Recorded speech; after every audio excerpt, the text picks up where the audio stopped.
반갑습니다. 수필가 허익구입니다. 이 시간에는 역사가 있는 삶이라는 제목으로 자서전서기에 관해 이야기를 하고자 합니다. 역사가 없는 민족은 미래가 없다고 합니다. 역사는 인류 사회의 변천과 흥망의 과정을 기록한 것입니다. 역사라는 단어는 몇 가지 의미를 포함합니다. 우선 과거에 있었던 일이라는 것, 그리고 기록으로 남겨진 흔적이라는 것, 그리고 인간 생활의 변화를 탐구하는 학문적 자료가 될 수 있다는 것입니다. 다시 말하면 역사는 과거 삶의 흔적이면서 미래의 발전을 위한 소중한 자료라는 것입니다. 개인의 삶도 마찬가지라고 생각합니다. 우리가 태어나기 전에 수많은 사람이 이 세상에 왔다가 저 세상으로 떠났습니다. 아마도 미래에도 무수한 사람들이 태어나고 또 흔적 없이 사라질 것입니다. 우리들의 기억 속에 남아있는 사람들은 극히 일부일 뿐입니다. 저는 가끔 80억 인구 속에 나의 존재에 대해 생각해 봅니다. 어쩌면 하잘것없는 존재로 착각할 수도 있겠지만 저는 늘 나 자신이 우주의 중앙이라고 자부합니다. 모든 것은 나로부터 시작되고 내가 있으므로 모든 것이 존재하기 때문입니다. 가끔 선조들의 문집을 보면서 옛 조상들의 삶을 생각해 봅니다. 시문들은 대체로 풍류를 즐기는 글들이었습니다. 궁핍하게 살아도 올곧게 살아가며 자연과 더불어 여유를 즐기는 모습을 볼 수 있었습니다. 또한 편집글 속에서는 더불어 살아가는 선조들의 지혜로운 삶의 방식을 미루어 짐작할 수 있었습니다. 수필 한 편을 읽고 나면 작가의 심성을 엿볼 수 있습니다. 작가의 인생관과 삶의 지향점이 무엇인지를 알 수 있습니다. 그럼 자서전에 대한 이야기를 구체적으로 해봅시다. 자서전은 자기 스스로 쓴 자신의 일대기입니다. 자서전을 쓴다는 것은 내 삶을 돌아보는 회고록이 되기도 하고 때로는 전기라고 볼 수도 있겠지만 그것보다는 자신의 삶을 정리하고 살아가는 의미를 새기는 일이라 생각됩니다.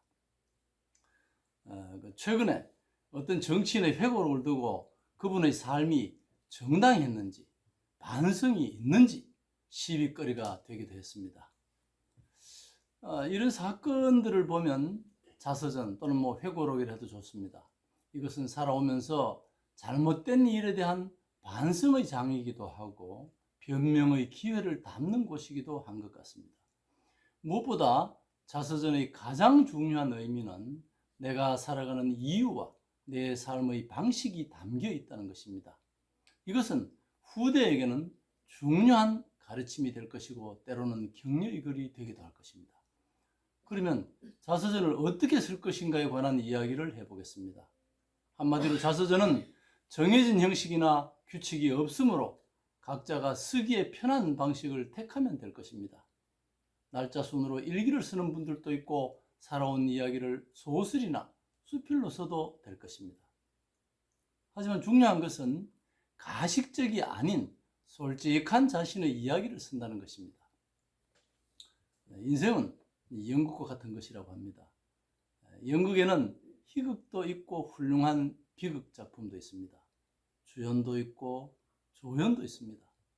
어떤 배역으로 이 세상을 살아가든 다 소중한 일일 것입니다. 따라서 자기 역할에 충실한 삶이 잘 사는 것이므로 자서전은 자신의 삶을 진솔하게 써야 한다는 것입니다. 저는 수필을 통한 자서전 쓰기를 권하고 싶습니다. 소위 말하는 자전적 에세이라고 하는 게 좋겠습니다. 아무튼 명칭이 어떠하든 자기가 쓰기 쉬운 방법을 택하여 자료를 모으고 정리를 시작해야 합니다. 굳이 자신의 행장을 날짜 순으로 쓰지 않아도 됩니다. 살면서 겪었던 이야기를 짤막짤막하게 쓰고 분류는 차후에 날짜별로 해도 될 것이고 아니면 주제별로 나누어도 좋을 것입니다. 먼저 계략적인 목차를 만들어 봅니다. 집을 지을 때 뼈대를 먼저 만드는 과정이라 보면 되겠습니다. 그 예시를 보겠습니다. 이렇게 출생과 어린 시절, 또 청소년기, 학창시절, 또는 청년기, 또 직장생활, 이것은 또 뭐 연령대별로 20대, 30대, 40대 이런 등으로 분류를 해도 괜찮겠습니다. 그리고 또 뭐 삶의 중요한 전환점이었던 뭐 군대 생활이라든지 또는 결혼, 종교, 기타 사회생활 또는 취미생활 등 이런 목차를 잡습니다. 이렇게 나름대로의 목차를 만들고 목차와 관련된 이야기들을 채워나갑니다. 내용이 채워지면 다음 과정으로 출판사나 전문가의 조언을 얻어 수정을 하고 다듬어가는 절차가 필요합니다. 퇴고하는 과정입니다. 지금까지 계략적인 과정을 설명했습니다만 사실은 많은 시간이 걸리기 때문에 중간중간 목차가 달라질 수도 있고 내용도 계속 보완을 해 나가야 합니다. 물론 전 과정을 혼자 하기보다는 수시로 전문가와 조언을 얻는 것이 좋을 것입니다. 자서전은 위대한 정치가나 억만장자와 같은 성공한 사업가들만이 쓰는 것은 결코 아닙니다. 자서전은 자신의 삶을 역사로 만들어가는 것입니다. 먼저 짤막한 제 수필 한 편을 소개합니다. 이 글 속에서 작가의 삶을 느껴보시기 바랍니다. 갈밭의 곤배질. 갈밭은 우리 집에서 10리도 안 되는 곳에 초가 몇 채와 이모작을 하는 작은 논떼기가 있는 들 가운데의 섬 같은 동네다. 요즘같이 이안기로 모를 내고 콤바인으로 추수를 하면 1시간도 안 걸릴 그곳에 농사철이 되면 아버지 어머니는 매일 나가셨다. 보통은 겨울이 오기 전에 보리가리를 하고 한겨울이 오기 전에 삭이 얼지 않도록 보리밟기를 했다. 우리는 봄보리를 심었다. 다시는 봄이 없을 듯 추웠던 갈밭에도 2월이면 봄물이 오르고 보리 파종을 위해 묵혀둔 거름더미에는 김이 무럭무럭 올라왔다. 지난 가을 추수 후에 갈아 엎어둔 논은 적당히 말라있어 보리밭 두둑을 만들기는 어렵지 않았다. 씨앗을 뿌리고 두둑 사이의 흙을 삽으로 퍼 적당히 뿌리기도 하고 벼 그루터기에 달라붙은 흙덩이를 부수면 자연스럽게 씨앗이 돋는다. 흙덩이를 깨는 데는 둥근 나무 토막에 자루를 끼운 건배가 제격이다. 건배질에는 어린 나도 한 몫을 했다. 손바닥에 물집이 생기고 때로는 피가 나는 일도 있었지만 시골 아이들에게는 별다른 일도 아닐 뿐이며 이미 고사리 손이란 단어는 어울리지 않는 토시라운 말일 뿐이었다. 점심을 먹고 논둑에 누우면 티 한 점 없는 맑은 하늘 빛이 그저 스웨트만 했다. 시집간 누나 얼굴, 월남간 큰형님 생각, 숙제해야 할 것들, 잡동사니 같은 걱정거리도 스쳐 지나가는 한 점 구름을 따라 끝없이 그늘을 갔다. 봉다리는 또 무슨 슬픈 일이 있는지 잠시도 쉬지 않고 울어제끼며 보일락 말락 끝없이 하늘 꼭대기로 치솟아 올랐다. 어느덧 내 마음도 하늘 높이 올라 들판을 내려다 보았다. 논둑에 누워 오수에 빠진 아버지의 등 뒤에서 불꽃처럼 아지렁이가 피어올랐다. 언제나 제발은 엄마의 거동 속에 고단한 오후가 시작되지만 나의 어린 시절 갈밭에서의 곤배질은 동화 속의 그림으로 남아있다. 이 수필은 이 수필 한 편 속에서 작가의 성장기와 그 시대 사람들의 살아가는 모습을 볼 수 있습니다. 요즘 같으면 학원에 다니고 컴퓨터 게임을 할 나이에 어른들의 농사일을 도와야 했고 그것을 당연하게 받아들였습니다. 농사일도 기계가 아닌 수작업으로 흙덩이를 깼다는 내용에서 멀지 않은 과거에 미개한 그 방법으로 농사일을 했다는 것을 기억하게 합니다.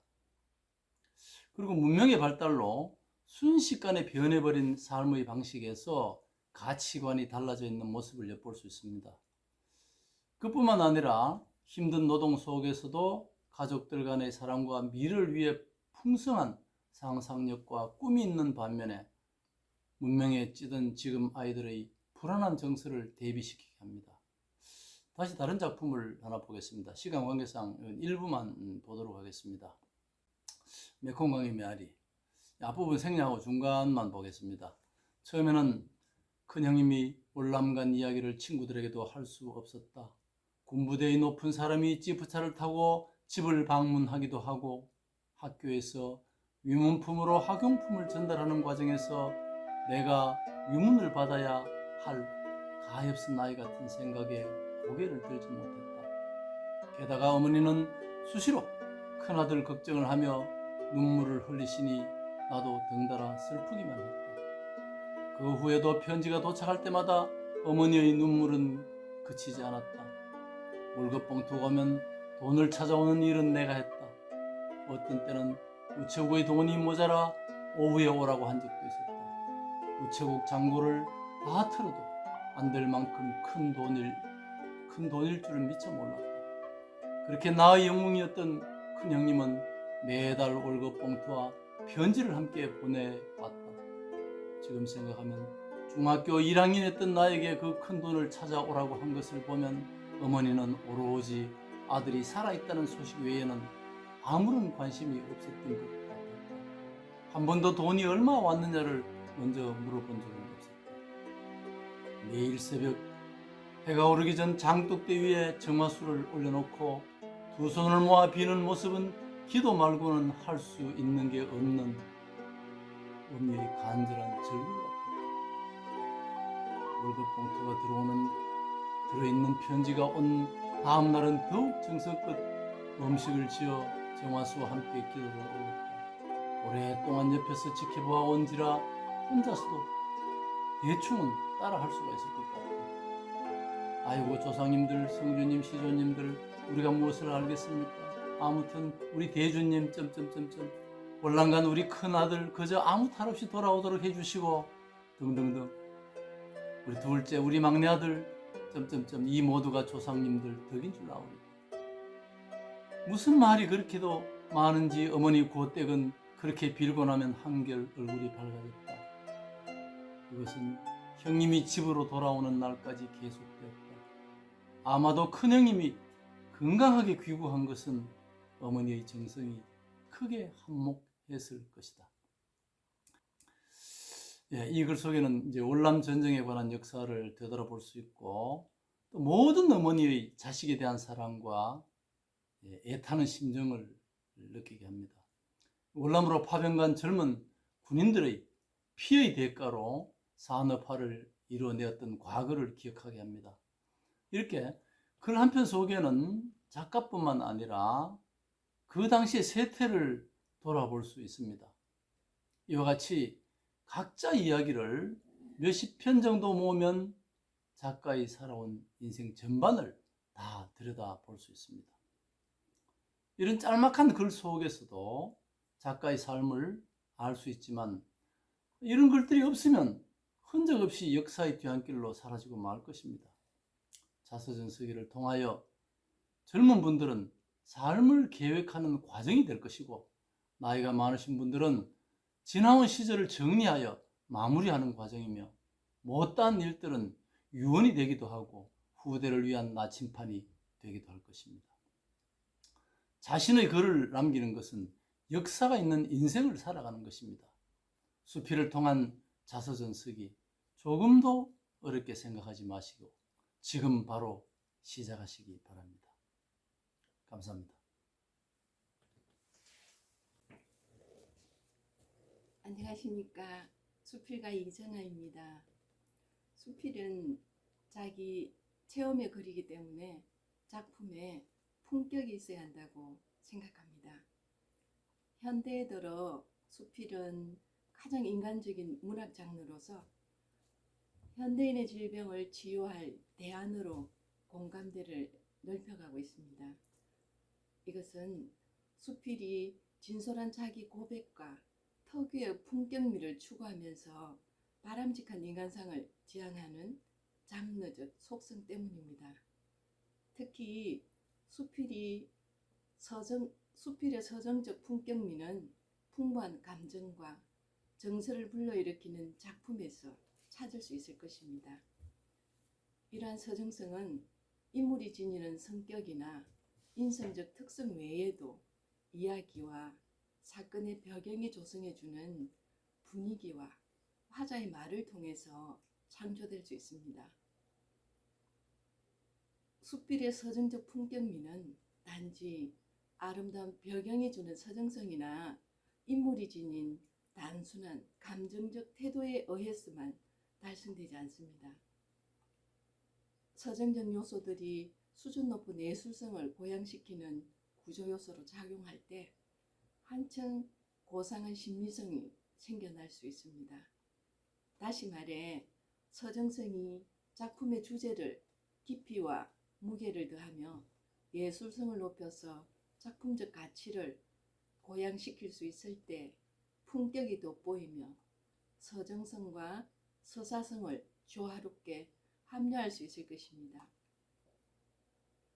수필을 쓴다는 것은 단순히 경험한 것을 쓴다는 것이 아니라 경험 가운데서 무엇을 발견한다는 의미입니다. 경험 속에서 문제를 찾고 의미를 부여하는 것입니다.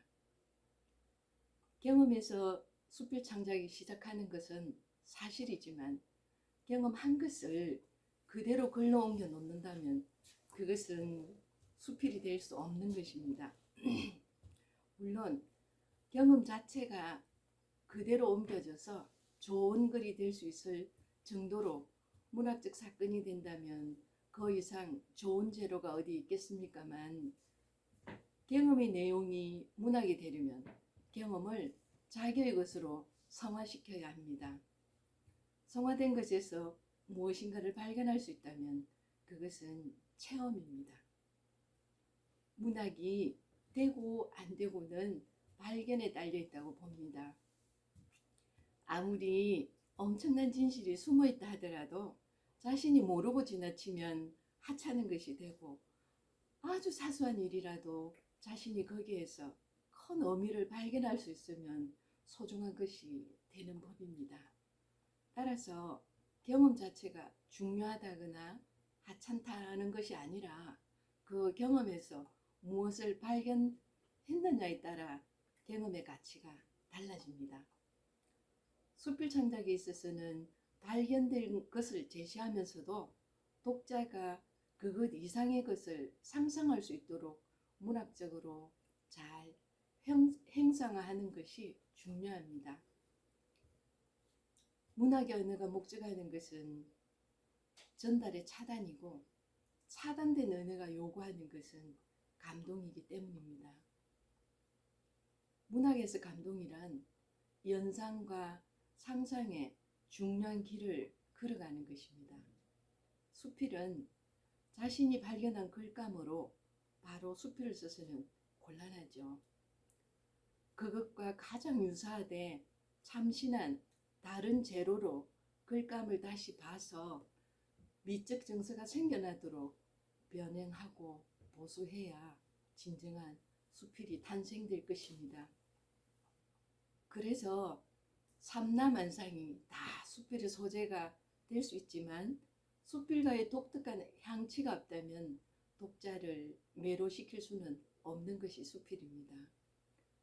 피천득 선생님은 수필을 청자 연적이라 했습니다. 찬란하지 않고 우아하며 날카롭지 않으나 산뜻한 문학이라 했습니다. 선생님의 수필론에서 보면 수필의 재료는 생활 경험, 자연 관찰 또는 사회 현상에 대한 새로운 발견 등 무엇이나 그 제재가 될 수 있으며 글 쓰는 이의 독특한 개성과 그때의 심정에 따라 누이의 입에서 나오는 액이 고치를 만들듯이 수필은 그렇게 써지는 것이다 라고 말한 것도 수필이 가지는 자연스러움과 감동적인 정서가 문학성을 강조한 것이라고 볼 수 있습니다. 이렇게 피천덕 선생님의 수필론을 바탕으로 나의 수필쓰기를 되돌아본다면 저는 서정적인 수필을 지향했던 것 같습니다. 자신의 깊은 고뇌와 함께 은은한 향기가 배어있는 글이어야 독자가 다가온다고 생각했기 때문입니다. 서정이란 문장의 표현 자체가 서정적이거나 서정성이 있어 보이는 낱말들을 동원하여 이루어지는 것이 아닙니다. 수필을 읽는 동안 독자의 가슴에 조용히 서정적 감정이 스며들어 차올라야 합니다. 문장 하나하나를 떼어놓고 보면 그저 단순하고 밋밋한 것일지라도 그것들이 이어져 문맥을 이루어가는 가운데 독자가 서정적 분위기에 감싸이게 되는 것이 서정적 수필을 읽게 되는 묘미라 여겨집니다. 여기서 제 수필집 이런 곳에 실려있는 작품 하나를 소개할까 합니다. 버들필이라는 작품인데요. 이 작품의 배경은 1960년대 제가 자랐던 마을에서 있었던 일입니다. 우연히 소록도에 갔다가 어릴 적 보았던 그 사람을 떠올리게 되었습니다. 집에 돌아와 고민을 많이 했죠. 그러다 다시 소록도를 갔습니다. 연달아 2번씩이나요. 그리고 고향 마을을 찾아가 주변을 서성거리다 돌아오곤 했습니다. 내 글이 혹시 그의 가족이나 또 그에게 누가 되지 않을까 고민을 했죠. 정말 조심스럽기도 했습니다. 저는 이 작품을 대할 때마다 가슴 한켠이 저려오는 것을 느낍니다. 무지한 부모와 동네 사람들의 편견으로 나 환자가 아닌데도 나 환자가 되어버린 한 남자의 슬픈 이야기입니다. 제가 한번 읽어보겠습니다. 버들필이 드디어 왔다. 녹동항에 들어서자 가슴이 설레었다. 저기가 소록도요. 뱃머리에 내려주면서 택시기사가 그랬다. 바로 눈앞에 숲을 둘러선 섬이 보였다. 멀리 바다 한가운데 떠있는 섬이려니 했던 나의 상상이 징 거미 같다. 배를 탔다. 섬까지는 채 10분이 걸리지 않았다. 하얀 시멘트 길이 어느처럼 무늬를 놓고 있는 사이길로 들어섰다. 쪼르르 나오던 다람쥐가 얼른 나무 뒤에 숨는다. 돌틈 그늘에 있기가 반갑다. 한참을 걸어 중앙공원에 다다랐다. 숲이 울창하다. 속살이 보이는 나무, 휑하니 구멍이 뚫린 나무. 마치 나는 새처럼 나무들이 저마다 팔을 벌렸다. 거우 둥지에 햇빛이랑 바람이 머물러 있고 한 조각 흰 구름도 내려와 앉았다. 소근소근 말소리가 들린다. 저들은 무슨 말을 주고받을까? 어쩌면 저 바다 건너 무철 다녀온 바람의 이야기일까? 아니면 웬 낯선 나락이 가고 있다고 속닥거리는 걸까? 나는 저들의 말을 알아듣지 못한다. 그래도 정겹다. 멀리 바다에 버려진 섬이 되어 외로운 세월을 질겅거리며 눈이 슬펐던 사슴들. 나무들은 외로워 이렇게 울창한 숲이 되었을 것이다. 푸석한 바위가 얼굴을 내밀었다. 한하운의 시비였다. 핏물밴 바위가 비스듬히 누워 황사빛 보리피리를 불고 있다. 보리피리 불며 봄 언덕 고향 그리워 빌리네. 불현듯 만식이가 떠올랐다. 내가 살던 읍내에서는 그를 모르는 사람이 없었다. 훤칠한 키에 체격이 좋았다. 그가 군에 갈 때는 장가를 갔던 아름다운 청년이었다. 그러나 돌아왔을 때는 문둥이었다. 그의 집에는 그를 기다리던 아내와 어린 아들이 있었다. 만식의 아버지는 손자와 며느리에게 그 몹쓸 병을 옮길까봐 아들을 내쫓았다. 만식이는 집 주변 주위를 맴돌았다.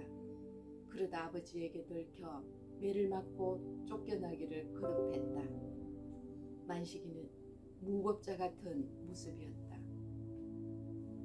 발가락이 삐져나오는 군화를 신고 번거지를 깊숙이 눌러 쓴 채 팔자걸음으로 온 읍내를 어슬렁거리면 마주치는 안악들은 개걸음을 치며 지나갔고 아이들은 무서워하면서도 따라다녔다.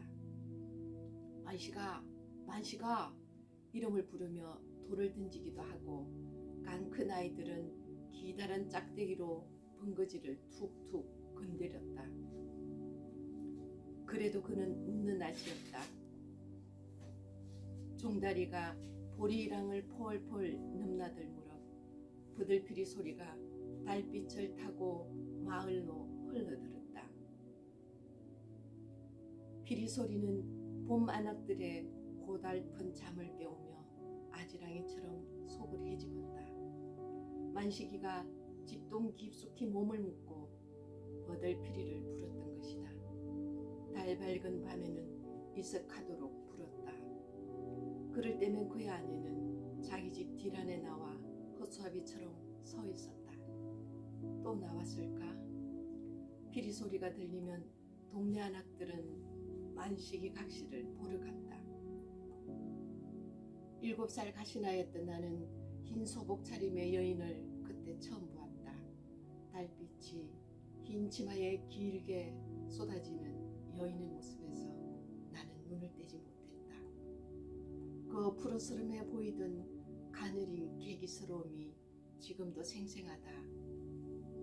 그런 봄이 서너 번 지나갔다. 봄이 올 때마다 만식이는 더 남루해졌다. 다시 보리랑이 파릇해지므로 만식의 아내는 말레트에도 나오지 않았다. 집을 나갔다는 소문이 나돌았다. 버들개지에 물이 올랐지만 만식의 피리도 울지 않았다. 그를 본 사람도 없었다. 아내를 찾아 나섰다는 말도 소록도로 갔다는 소문도 찾았다. 만식이는 문둥이가 아니었다. 군에서 혹독한 추위에 동상에 걸려 손발이 살이 헐고 손가락, 발가락이 휘어졌다. 그의 아버지는 그 이상한 병을 이해하지 못했다. 병을 가진 자의 변명으로 아들의 말을 믿지 않았다. 그게 몹쓸 병으로 소문이 나고 세월이 가면서 그는 문둥이가 되었다. 무죄의 소치를 할까? 그의 아버지와 읍내 사람들이 동상이란 병을 알았을 때는 여인도 만식이도 가고 없었다. 길이 좁다. 군데군데 붉은 흙이 눈에 밟힌다. 만식이는 어느 길로 갔을까? 천행의 죄를 지고 혼자 가는 길은 어둡고 무섭고 외로운 길이었을 것이다. 핏발선 눈에 글썽거리는 눈물이 한 방울 두 방울 떨어져 흙도 헤어름을 울다가 이렇게 붉어진 듯하다. 인간들이 만든 천행의 땅, 빗밭과 멸시와 소해로 요배시킨 땅이지만 만식이들은 함께 우려줄 숲과 나무, 바람이 있는 길을 이렇게 텄다. 사람들은 저마다 길을 닦는다. 기다림에 길을 닦는다. 다시는 만나지 못할 줄 번연히 알면서도 달 밝은 밤 피리 소리 들으며 뒷안에 서 있는 흰 여인의 흰옷의 의미를 알게 된 뒤에도 나는 막연히 그 여인을 동경하곤 했다. 나 또한 누군가를 기다리는 아름다운 숙명을 지녔나 보다. 버들피리 불며 고향 그리워 빌릴 리 언덕배기에 성당이 보였다. 네, 감사합니다. 에세이스트 배정인입니다. 오늘 제가 이 글 한 편을 여러분에게 소개를 해드리겠습니다. 우리가 이 에세이 작품을 읽는 데 있어서 사실은 이 글이라는 것은 서사를 통해서 이런저런 유형이나 성질을 갖게 되는데, 일테면 시대성이라거나 인물의 전행성이라거나 사건의 특이성, 짙은 소정성 같은 걸 지니게 되는데, 오늘 소개해드릴 이 작품은 자기의 삶을 돌아보는 과정에서 발견한 한 단면을 헤아리면서 상실에 대한 소회를 잔잔히 엮은 그런 글입니다. 먼저 본문을 읽어보겠습니다. 도둑. 춥춥하다 입동. 하늘자락이 녹아내리고 있다.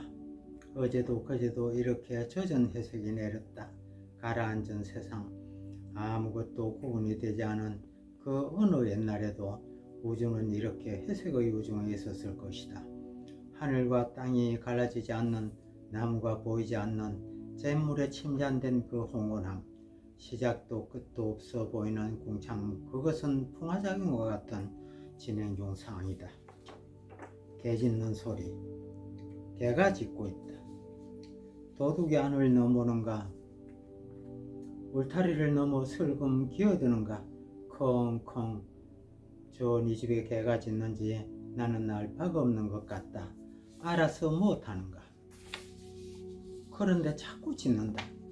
콩콩. 경고를 하고 있다. 좀 있다가 또 짖는다. 콩콩콩. 환장을 하고 있다. 아무래도 도적이 들었나 보다. 어디에. 그제서야 나는 개를 기르고 있었다는 사실을 발견한다. 지난 여름에도 가을에도 내게는 개가 있었다. 산책길에도 그는 늘 나와 동행했었다. 앞머리칼이 내려와 눈자위를 반나마 덮은 사로의 접근도 불허하는 멋쟁이 삽살개. 흘러간 꿈을 더듬듯 내 개를 찾아본다. 없다. 그것이 언제야 어떻게 없어졌는지는 밤새도록 찾아보아도 풀리지 않는 공허였다. 내 여름에 추진 겨울이 내리면서부터 풀방구리에 쥐 드나들듯 도둑이 드나들었다. 아무 때나 그는 슬그머니 와서는 바쁠 것도 없다는 듯이 이것저것 있는 대로 내갔었다. 몰래 훔쳐가는 것이 아니라 그냥 눈치 볼 일도 없이 마치 제 것인 양 지금도 꺼내간다. 개가 짖지 않았으므로 나는 그가 도둑임을 인지하지 못했다. 그는 내 친구 도리와 같고 전에 나랑 뒹굴던 덕이랑 닮았고 빌딩집 하이힐 높던 빨강 입술이랑 눈이 닮았다. 그에게는 논제가 없다. 현재이면서 과거이다. 다만 현재가 과거로 현신할 뿐이다. 그가 슬쩍 해간 자리, 그 빈자리에서야 거의 흔적을 읽는다. 며칠 전에는 지상의 양식을 먹어버리더니 이번에는 채털리 부인을 슬쩍한다. 마담 보바르도 데려간다. 이니스프리로 가는가.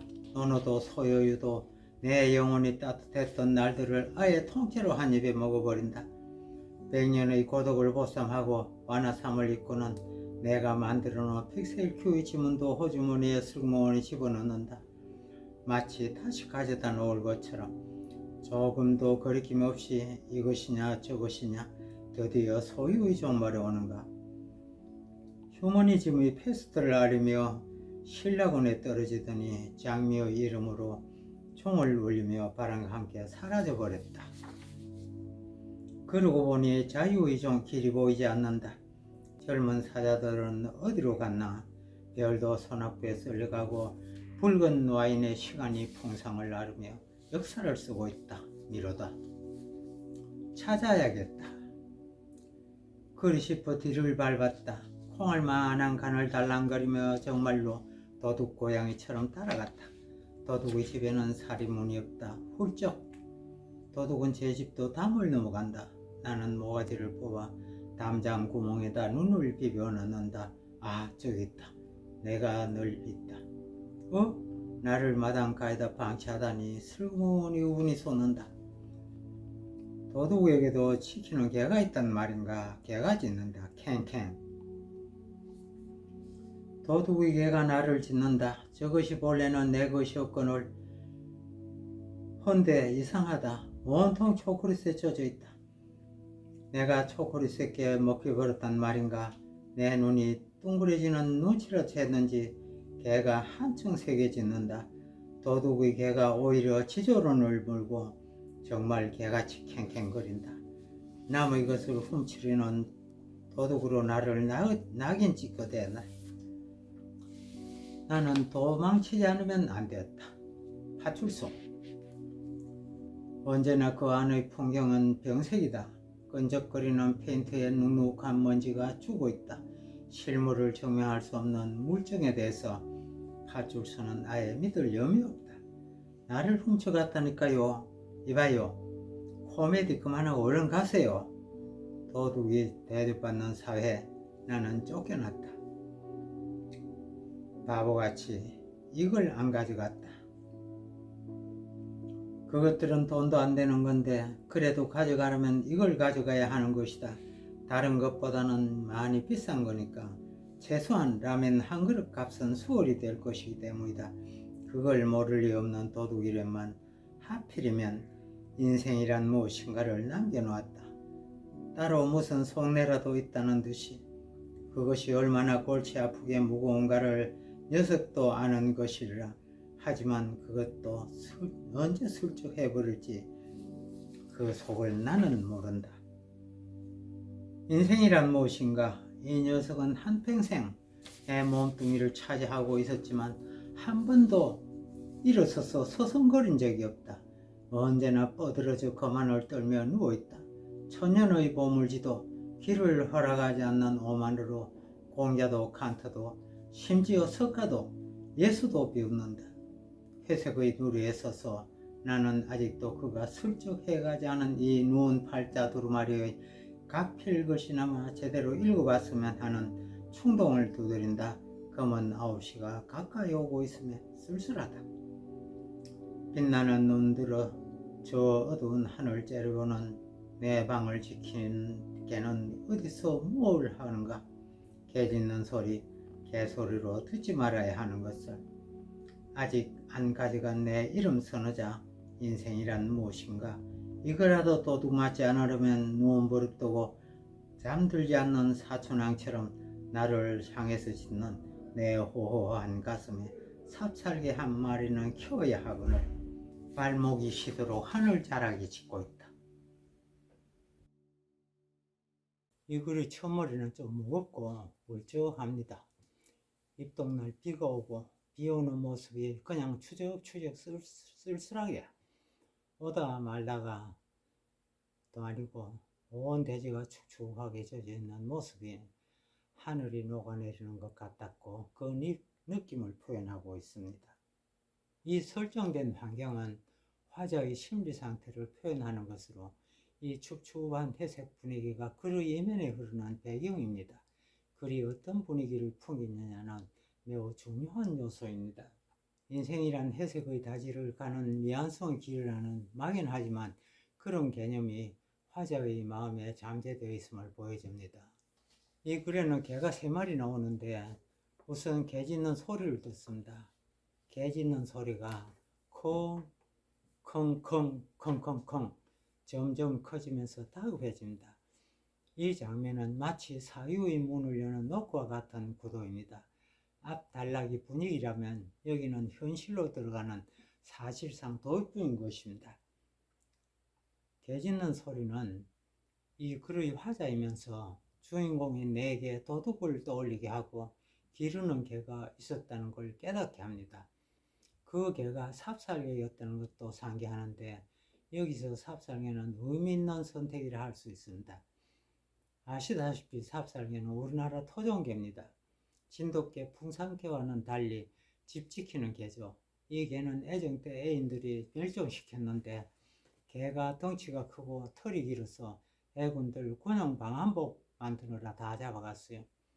생각해보면 그것만 이유는 아니었을 겁니다. 집 지키는 개, 나라를 지키는 개, 조선을 지키는 개, 삽살개, 나라를 지키는 우리 결의의 염원을 담은 표상이 되는 상징성을 지니고 있었지 않겠습니까?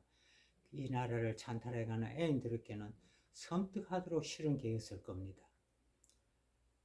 함께 있었던 내 개, 나를 지켜주던 삽살개, 그런데 이 개가 왜 없어졌는지 기억을 되짚어봐도 전혀 생각나지 않는 겁니다. 화자는 은연중에 망각을 전제하고 있습니다. 여기서 재미나는 글자가 하나 나왔습니다.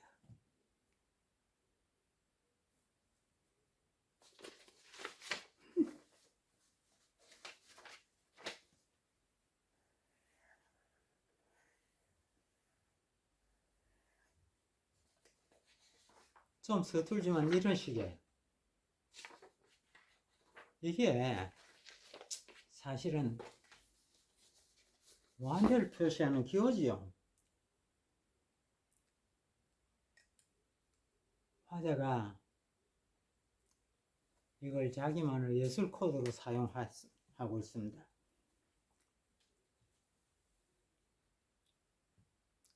양손잡이 두루마리를 눕혀놓은 모습을 형상한 것이고요. 세우면 팔자가 됩니다. 그러니까 이 글자는 서 있어야 할 내 팔자가 들어 누워버린 답답한 신세를 표현합니다. 맨날 들어 누워서 거만을 떨며 일어날 생각을 안 하는 정말 골치 아프게 하는 팔자입니다. 어때요? 안경 같지요? 이 녀석이 두 눈을 동그랗게 뜨고 사바에 사는 인간들을 빤히 보고 있습니다. 혀를 끌끌 차면서 물론 무한의 의미도 함축하고 있습니다. 태어나서 죽을 때까지 연구해도 답이 없는 과제물이 인생이란 무엇인가인데, 인생이란 무엇인가가 이 누워버린 팔자, 이렇게 생겼다는 겁니다. 돌돌 말려있지요. 인류 역사상 이걸 펴서 읽어버렸고 애쓴 사람이 몇이겠습니까? 이 과제는 예수도 석가도 소크라테스도 못 풀었습니다. 다들 답을 내본다고 내놨는데 실은 아직도 정답이 없다는 겁니다. 그러나 세상에 존재하는 인간들은 누구나 음으로 양으로 이 난제를 풀려고 노력하고 있습니다. 그게 인생이지요.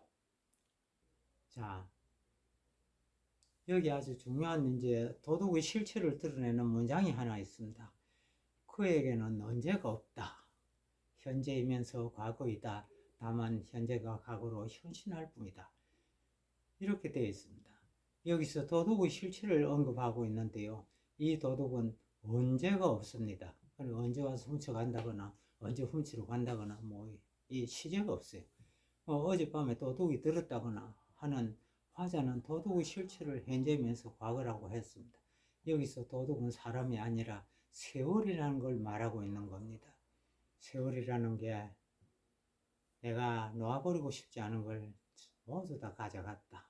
이런 생각을 하는 겁니다. 그러니까 이 글은 어떤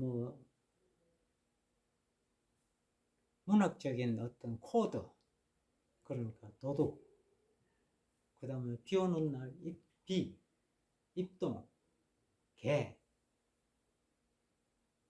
또 여러 가지 책들 나옵니다. 인생이란 무엇인가, 지저론, 그리고 도둑은 자기 집에 도둑의 집에는 대문이 없어서 자기 집도 울타리로 넘어간다는 도둑의 어떤 성질, 그러면서 내가 이 도둑을 안 막기 위해서 개를 한 마리 키워야 되는데 이놈의 개가 어디로 간지 없다, 잃어버렸다, 이런 자각. 그러니까 글이라는 거야. 특히 수필이라는 거는 각성하는 글이죠. 깨달음. 그래서 금화 선생 같은 사람은 36 솔핏 넘어가야 쓸 수 있는 글이다, 이랬다는 겁니다. 살면서 우리가 무엇을 깨달아야 한다. 그 깨달음의 한 조각이 이 작가가 쓴 이 도둑이라는 글이라는 겁니다. 선생님들 그렇게 하시고 글을 잘 읽어보시면은 나는 무엇을 깨달아야 하는가를 알 수 있게 될 것입니다. 감사합니다.